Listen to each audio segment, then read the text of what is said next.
Tina Schreib is a mother of 3 and a grandmother of 6.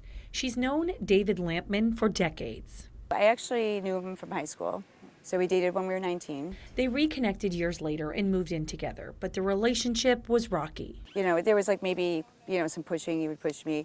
It was just basically, the insecurities, the jealousy, his own demons were controlling him. I wouldn't let control me. So she decided it was time to leave. The night that it happened, he was kind of upset about me going out with friends, and I said, we've already discussed this. I go, you know what, I just can't take it anymore, I'm leaving. And he calmly got up and he left. About an hour later, Tina says, he came back. He came in and he was like, so is this what we're doing? And I think he meant by me leaving or whatever. And just by the way he said it and look at his eye, I was like, oh, I don't feel comfortable about this. So that's when I called 911. She dropped the phone, she says, when she saw Lampman come back in the room with a machete. So he comes back, you see the machete in his hand, and walk me through your thought process at that point. I said in that split second, you know what I mean? I was just like, okay, to survive, you know what I mean? Don't put my arms up, you know what I mean? Kind of take a defensive, deal, whatever. But after I thought that, though, I don't remember anything after that. I do not remember the incident at all. Tina never hung the phone up when she dropped it, so 911 operators heard the entire attack. He was gone. I could hear cops out in the hallway and saying that they didn't know which apartment it was. So through the 911 call, I believe that they could just get a location, not an apartment. So I grabbed a pillow and put it on my stomach and was like, I have to crawl to the door so they know where I am to live. Do you think you would have died in that room if you hadn't dragged yourself out to the window to be seen? Oh, absolutely. Right, because they said I got to the hospital just in time. I mean, they had to give me 58 units of blood.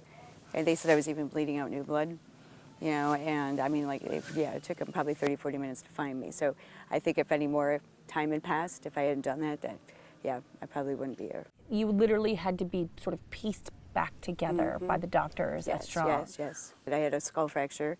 They had to remove bone fragments. I have I think it's like mesh in the back where they didn't have bone to put in. I had it stabbed me in the back that perforated my liver.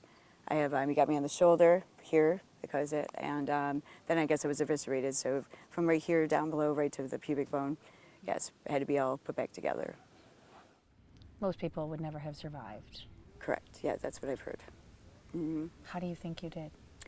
I said I remember. I think I was in fight mode. Tina spent 2 months in the hospital and lost the lower part of her arm in the attack.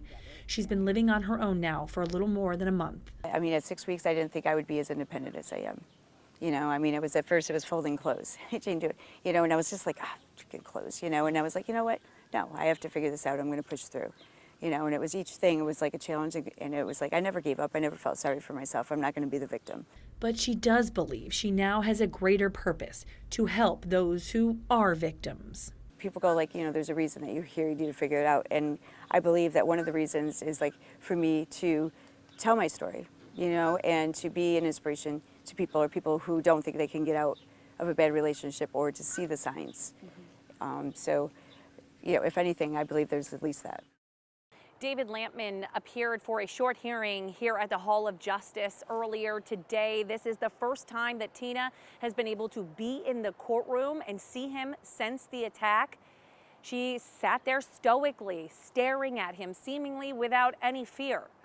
Lampman has pleaded not guilty. He's being held on bail at the Monroe County Jail and is due back in court next month. Jennifer Lukey, News 10 NBC.